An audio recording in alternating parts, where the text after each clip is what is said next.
You are in the Soul Garden. This is my Dar Shalom, my place of peace, and I have found here a kind of understanding about life that transcends anything that I have ever known.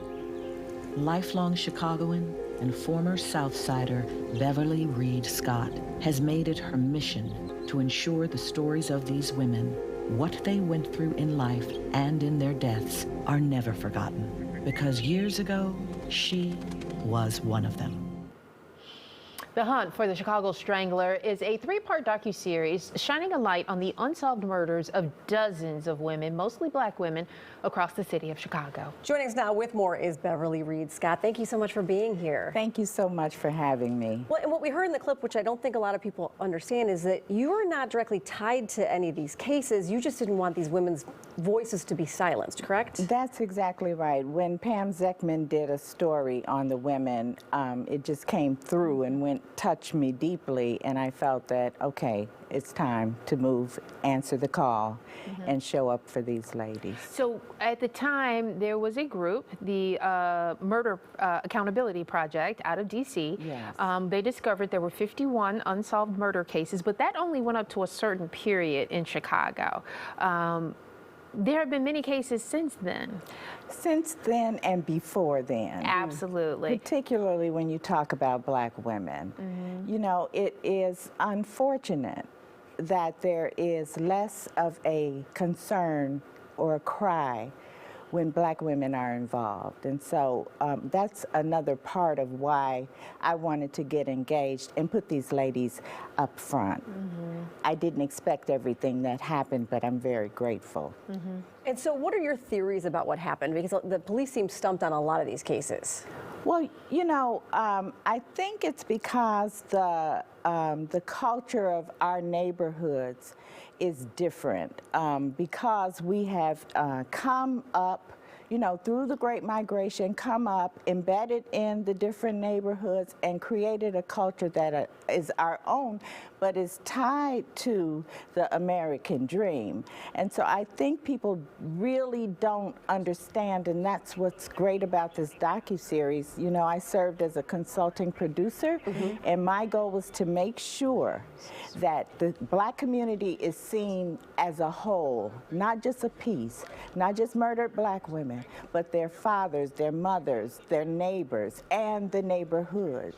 They have people that loved them and cared about them as well. So the series has aired before. It's getting ready to be launched again. Have you had any success in getting any tips or any leads to help solve some of these murders? Not to this point, but I will be meeting with Chief of Detectives Brendan Dinahan today, and I'll let you know.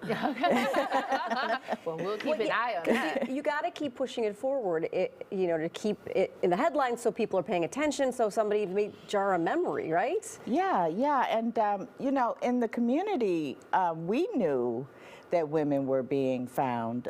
It's just that it didn't translate over as newsworthy to make the news, but there's a lot to be gained from interviewing people in the community. Absolutely, and I think part of it in doing, because I've done a lot of these stories before in the past, it seems like the investigations were either non-existent or they didn't talk to key people that were involved in the cases.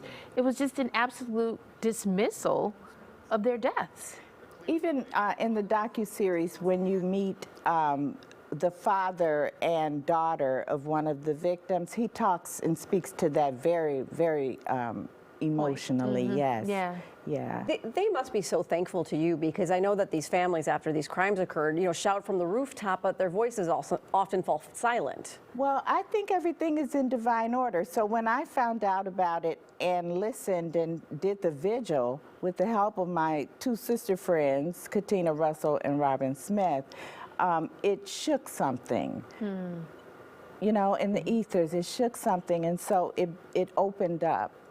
And for that, I'm grateful, and to remain committed to the continued investigation for these women, because these women's lives matter. And so not only did it also put the story out front for others to realize. I think it also kind of shook the Black community, the Black and brown community, into saying, hey, I guess we do need to speak up. We do need to speak for these women. We do need to tell what we know.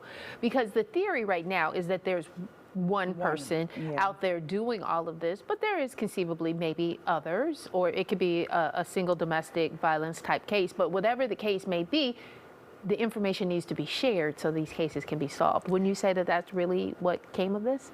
I really would. And as a person who had the experience of being one of those women and that survived, I know that the community, you know, we're almost defeated in the neighborhoods because of the relationship with the police, but we're still citizens. And so we still have the right to engage the police department and expect justice, expect investigations, and expect respect. Let's talk about your experience. I'm sorry. I was going to say, because you speaking out also, it goes to show some of the other younger people who may be afraid to speak out that their voices do matter and they need to come forward. Definitely. It's our time, you know, do it for the ladies, do it for the members of your family. You know, 1 in 4 girls are sexually abused. Rape is far too common.